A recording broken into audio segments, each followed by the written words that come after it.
First, ప్రధానమంత్రి మరియు కేంద్ర మంత్రి మండలి.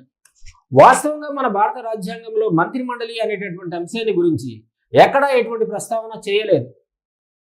1978 సంవత్సరంలో చేసినటువంటి 44వ రాజ్యాంగ సవరణ చట్టం ద్వారా క్యాబినెట్ అనేటటువంటి పదాన్ని 352వ అధికరణకు అదనంగా చేర్చడం జరిగింది. కాబట్టి ప్రధానమంత్రి మరియు కేంద్ర మంత్రి మండలికి సంబంధించినటువంటి అంశాలు ఈ విధంగా ఉంటాయి. భారత రాజ్యాంగంలోని 5వ విభాగంలో 74, 75, 78 ఆర్టికల్స్. 5వ విభాగంలోని 74, 75, 78 అధికరణలు ప్రధానమంత్రి మరియు కేంద్ర మంత్రి మండలికి సంబంధించిన అన్ని అంశాలను గురించి మనకి స్పష్టంగా వివరిస్తాయి. రాజ్యాంగంలోని 5వ విభాగంలో 74, 75, 78 అధికరణలు ప్రధానమంత్రి మరియు కేంద్ర మంత్రి మండలికి సంబంధించిన అన్ని అంశాలను గురించి మనకి స్పష్టంగా వివరించడానికి అవకాశం ఉంది.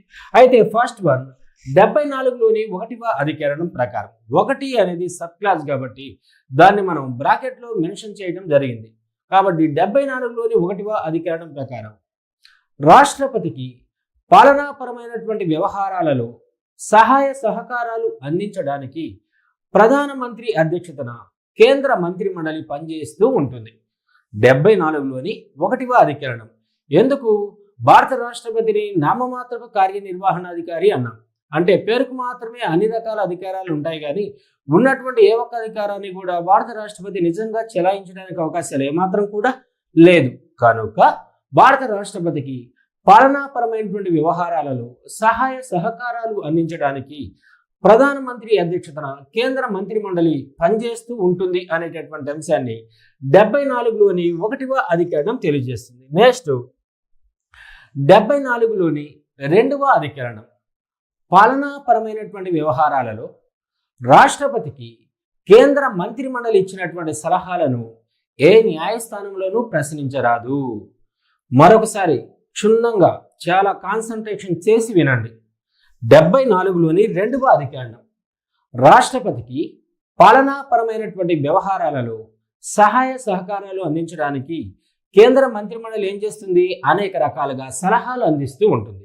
ఈ మంత్రి మండలి ఇచ్చినటువంటి సలహాలను ఎక్కడ కూడా ఏ న్యాయస్థానంలో కూడా ప్రశ్నించడానికి అవకాశం ఏమాత్రం కూడా లేదు అనేటటువంటి అంశాన్ని 74లోని 2వ అధికరణం డిఫరెన్స్ చూడండి. 74లోని 1 ఏమని తెలియజేస్తుంది? రాష్ట్రపతికి పాలనాపరమైనటువంటి వ్యవహారాలలో సహాయ సహకారాలు అందించడానికి ప్రధానమంత్రి అధ్యక్షతన కేంద్ర మంత్రి మండలి పనిచేస్తూ ఉంటుంది అనేటటువంటి అంశాన్ని 74లోని 1వ అధికరణం తెలియజేస్తుంది. అలానే 74లోని 2 ఈ ప్రధానమంత్రి మరియు కేంద్ర మంత్రి మండలి సభ్యులు రాష్ట్రపతికి ఇచ్చినటువంటి సలహాలను లేదా రాష్ట్రపతికి ఇచ్చినటువంటి అడ్వైజెస్ను ఏ న్యాయస్థానంలో కూడా ప్రశ్నించడానికి అవకాశం లేదు. నెక్స్ట్ 75లోని 1వ అధికరణం ప్రధానమంత్రిని మరియు కేంద్ర మంత్రి మండలి సభ్యులను భారత రాష్ట్రపతి నియమిస్తాడు. 75లోని 1 అనేది సబ్ క్లాజ్ కాబట్టి ప్రధానమంత్రిని మరియు కేంద్ర మంత్రి మండలి సభ్యులను భారత రాష్ట్రపతి నియమిస్తాడు. జనరల్గా సాధారణ లేదా మధ్యంతర ఎన్నికల్లో ఏ రాజకీయ పార్టీకి అయితే స్పష్టమైనటువంటి మెజారిటీ వస్తుందో ఆ రాజకీయ పార్టీకి సంబంధించినటువంటి ఒక అభ్యర్థిని ప్రధానమంత్రిగాను, ప్రధానమంత్రి ఇచ్చినటువంటి ప్రత్యేకమైనటువంటి సలహాల మేరకు మరికొంతమంది అభ్యర్థులను కేంద్ర మంత్రి మండలి సభ్యులుగా భారత రాష్ట్రపతి నియమిస్తాడు అనేటటువంటి అంశాన్ని 75లోని 1వ అధికరణం స్పష్టంగా తెలియజేస్తుంది. ఒకవేళ జరిగినటువంటి ఎన్నికల్లో ఏ రాజకీయ పార్టీకి స్పష్టమైనటువంటి మెజారిటీ రాకపోయినట్లయితే 5 సంవత్సరాల కాలం పాటు స్థిరంగా ప్రభుత్వాన్ని నడిపే సామర్థ్యం ఉన్నటువంటి ఒక అభ్యర్థిని ప్రధానమంత్రిగా భారత రాష్ట్రపతి నియమిస్తాడు. ఈ నియామకాన్ని మనం ఏ న్యాయస్థానంలో కూడా ప్రశ్నించడానికి అవకాశం లేదు. ఇలా నియమించబడినటువంటి ప్రధానమంత్రి రాష్ట్రపతి నిర్ణయించినటువంటి కాల పరిమితి లోపల పార్లమెంటులోని దిగువ సభ అయినటువంటి లోక్సభలో తనకున్నటువంటి సంఖ్యాబలాన్ని నిరూపించుకోవాలి. ఒకవేళ నిరూపించుకోలేనట్లయితే ఆటోమేటిక్గా తన ప్రధానమంత్రి పదవిని కోల్పోవడానికి అవకాశాలు ఖచ్చితంగా ఉంటాయి. అలానే ప్రధానమంత్రికి సంబంధించినటువంటి ప్రమాణ స్వీకారోత్సవాన్ని ఎక్కడ నిర్వహించడం జరుగుతుంది అంటే రాష్ట్రపతి భవన్లో ఉన్నటువంటి అశోక హాల్లో ప్రధానమంత్రికి సంబంధించినటువంటి పదవీ ప్రమాణ స్వీకారోత్సవాన్ని అంటే ఓత్ ఆఫ్ సెరమనీ మెథడ్ని మనం అక్కడ కండక్ట్ చేయటం జరుగుతుంది. ఇక్కడ రాష్ట్రపతి భవన్లోని అశోక హాల్. నెక్స్ట్ 75లోని 2వ అధికరణం ప్రధానమంత్రి మరియు కేంద్ర మంత్రి మండలి సభ్యుల పదవీ కాలం. జనరల్గా లోక్సభ పదవీ కాలం ఎంత అని చెప్పుకుంటాం? 5 సంవత్సరాలు అంటాం. అలానే ప్రధానమంత్రి మరియు కేంద్ర మంత్రి మండలి సభ్యుల యొక్క పదవీ కాలం ఎవరి విశ్వాసం మీద ఆధారపడి ఉంటుంది అంటే రాష్ట్రపతి విశ్వాసంపై ఆధారపడి ఉంటుంది. ఇక్కడ రాష్ట్రపతి విశ్వాసం అనేటటువంటి అంశాన్ని లాంఛనంగా తీసుకోవడం జరిగినట్లయితే పార్లమెంటులోని దిగువ సభ అయినటువంటి లోక్సభలో సంఖ్యాబలం లేదా మెజారిటీ సభ్యుల మద్దతు ఉన్నంత వరకు ప్రధానమంత్రి మరియు కేంద్ర మంత్రి మండలి పదవులకు వచ్చినటువంటి ఇబ్బంది అంటూ ఏదీ లేదు. కాబట్టి 75లోని 2వ అధికరణం ప్రకారం ప్రధానమంత్రి మరియు కేంద్ర మంత్రి మండలి సభ్యుల పదవీ కాలం ఎవరి విశ్వాసం మీద ఆధారపడి ఉంటుంది అంటే రాష్ట్రపతి విశ్వాసం. రాష్ట్రపతి విశ్వాసం అనగా దేనిని మనం పరిగణలోనికి తీసుకోవాలి అనగా పార్లమెంటులోని దిగువ సభ అయినటువంటి లోక్సభలో సంఖ్యాబలం లేదా మెజారిటీ సభ్యుల మద్దతు ఉన్నంత వరకు ప్రధానమంత్రి మరియు కేంద్ర మంత్రి మండలి పదవులకు వచ్చినటువంటి ఇబ్బంది అంటూ ఏది ఉండదు అనేటటువంటి అంశాన్ని గుర్తించాలి. నెక్స్ట్ 75లోని 3వ అధికరణం ప్రధానమంత్రి మరియు కేంద్ర మంత్రి మండలి సభ్యులు. ప్రధానమంత్రి మరియు కేంద్ర మంత్రి మండలి సభ్యులు పార్లమెంటులోని దిగువ సభ అయినటువంటి లోక్సభకు సమిష్టిగా బాధ్యత వహిస్తారు. దీనినే మనం సమిష్టి బాధ్యతా సూత్రం అంటాం. అంటే పార్లమెంటరీ ప్రభుత్వ లక్షణాలలో అత్యంత ముఖ్యమైనటువంటి లక్షణం పేరే సమిష్టి బాధ్యతా సూత్రం. అనగా జరిగినటువంటి ఎన్నికల్లో ఏ రాజకీయ పార్టీకి అయితే స్పష్టమైనటువంటి మెజారిటీ లభిస్తుందో జనరల్గా ఆ రాజకీయ పార్టీకి సంబంధించినటువంటి వాళ్ళు మొత్తం కూడా ఒక్కసారిగా సభలోకి వస్తారు.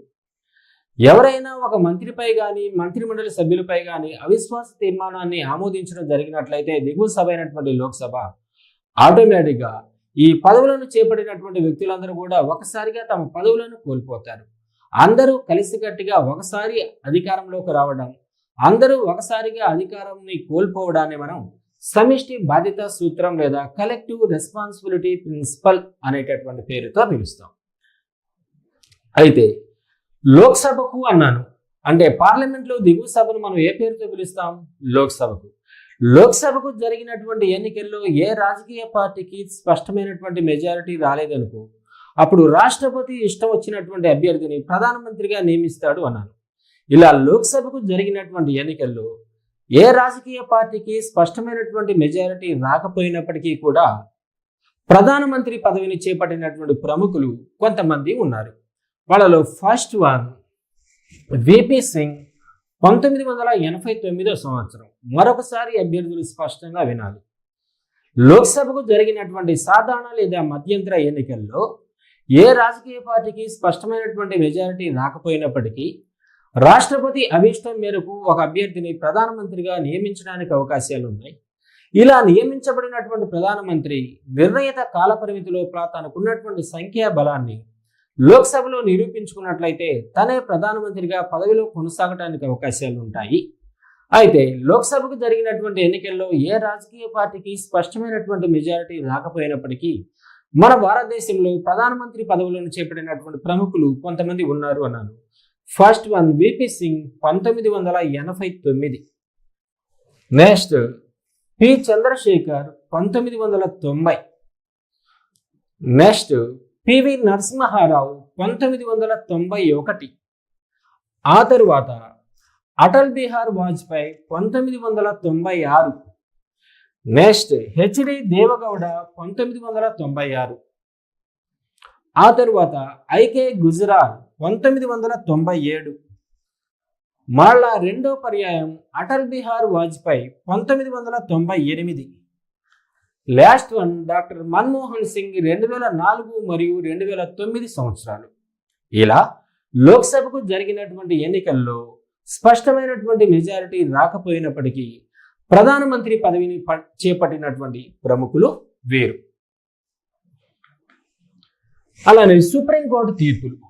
మెజారిటీని కోల్పోయినటువంటి ప్రధానమంత్రి అంటే లోక్సభలో సంఖ్యాబలం తగ్గినట్లయితే మెజారిటీని కోల్పోయినటువంటి ప్రధానమంత్రి రాజీనామా చేసిన తరువాత, అంటే సంఖ్యాబలాన్ని నిరూపించుకోలేనటువంటి సందర్భాల్లో ప్రధానమంత్రి తన మంత్రి పదవికి రాజీనామా చేసిన తరువాత ఐదే వ్యక్తిని ఆపద్ధర్మ ప్రధానమంత్రిగా, కేర్ టేకర్గా కొనసాగించడానికి అవకాశాలు ఖచ్చితంగా ఉంటాయి. అయితే ఇలా ఆపద్ధర్మ ప్రధానమంత్రిగా పదవిలో కొనసాగుతూ ఉన్నటువంటి అభ్యర్థి దేశానికి సంబంధించినటువంటి విధానపరమైనటువంటి అంశాలపై ఎలాంటి నిర్ణయాలు తీసుకోవడానికి అవకాశం ఏమాత్రం కూడా లేదు అనేటటువంటి అంశాన్ని సుప్రీంకోర్టు 1971లో యుఎస్ రావ్ వర్సెస్ ఇందిరాగాంధీ వివాదంలో సుప్రీంకోర్టు ప్రత్యేకమైనటువంటి తీర్పును ప్రకటించింది. అంటే ఆపద్ధర్మ ప్రధానమంత్రిగా పదవిలో కొనసాగుతూ ఉన్నటువంటి ఒక అభ్యర్థి దేశానికి సంబంధించినటువంటి పాలనాపరమైనటువంటి విధానాలలో ఎలాంటి నిర్ణయాలు తీసుకోవడానికి అవకాశం ఏమాత్రం కూడా లేదు అనేటటువంటి అంశాన్ని 1971 సంవత్సరంలో వచ్చినటువంటి ప్రత్యేకమైనటువంటి వివాదం, అదే యుఎస్ రావ్ వర్సెస్ ఇందిరాగాంధీ వివాదంలో మన భారత అత్యున్నత న్యాయస్థానమైనటువంటి సుప్రీంకోర్టు ప్రత్యేకమైనటువంటి తీర్పును ప్రకటించింది. అలానే రాజ్యసభ నుండి ప్రధానమంత్రి పదవిని చేపట్టినటువంటి ప్రముఖులు, జనరల్గా లోక్సభ నుండి ఎన్నికైనటువంటి అభ్యర్థి మాత్రమే ప్రధానమంత్రి పదవిని చేపట్టడం జరుగుతుంది. ఇది కేవలం సంప్రదాయమే కానీ రాజ్యాంగ నిబంధన మాత్రం కాదు. పార్లమెంటులో ఉన్నటువంటి ఉభయ సభల్లో ఏ సభలో సభ్యుడైనా సరే ప్రధానమంత్రిగా కానీ కేంద్ర మంత్రిమండలి సభ్యులుగా కానీ పదవీ ప్రమాణ స్వీకారం చేయొచ్చు. అయితే రాజ్యసభ నుండి కూడా ప్రధానమంత్రి పదవిని చేపట్టినటువంటి ప్రముఖులు మన భారతదేశంలో కొంతమంది ఉన్నారు. ఫస్ట్ వన్ శ్రీమతి ఇందిరాగాంధీ 1966 సంవత్సరం. తర్వాత హెచ్డి దేవగౌడ 1996. తరువాత IK Gujral 1997. Last one doctor Manmohan Singh 2004 మరియు 2009. ఇలా రాజ్యసభలో సభ్యులుగా కొనసాగుతూ మన భారతదేశంలో ప్రధానమంత్రి పదవిని చేపట్టినటువంటి ప్రముఖులు ఈ నలుగురు. అలానే ప్రధానమంత్రి అర్హతలు మరియు అధికారాలు, విధులు. భారత రాజ్యాంగంలో ప్రధానమంత్రికి సంబంధించినటువంటి ఎలాంటి అర్హతల గురించి ప్రత్యేకంగా పేర్కొనలేదు. సాధారణంగా పార్లమెంటులో ఉన్నటువంటి ఉభయ సభల్లో ఏ సభలో సభ్యుడిగా ఉన్నప్పటికీ ఆ అభ్యర్థిని ప్రధానమంత్రిగా కానీ లేదా కేంద్ర మంత్రిమండలి సభ్యులుగా కానీ నియమించడానికి అవకాశం ఉంది. ఒకవేళ నియమించబడిన సమయానికి అతను పార్లమెంట్లో సభ్యత్వం లేకపోతే, అంటే పార్లమెంట్లో ఉన్నటువంటి 2 సభల్లో లేదా ఉభయ సభల్లో ఏ సభలోనూ సభ్యుడిగా లేనటువంటి అభ్యర్థిని కూడా మనం ప్రధానమంత్రిగా కానీ లేదా కేంద్ర మంత్రిమండలి సభ్యులుగా నియమించవచ్చు. ఇలా నియమించబడినటువంటి అభ్యర్థి తను పదవీ ప్రమాణ స్వీకారం చేసిన రోజు నుండి 6 నెలల కాల పరిమితి లోపల పార్లమెంటులోని ఉభయ సభల్లో ఏదో ఒక సభలో తనకున్నటువంటి సభ్యత్వాన్ని నిరూపించుకోవాలి. నిరూపించుకుంటే తనే ప్రధానమంత్రి పదవిలో కొనసాగుతాడు. ఒకవేళ తనకున్నటువంటి సభ్యత్వాన్ని 6 నెలల కాల పరిమితి లోపల పార్లమెంటులోని ఉభయ సభల్లో నిరూపించుకోలేకపోయినట్లయితే తన ప్రధానమంత్రి పదవిని కోల్పోవడానికి అవకాశం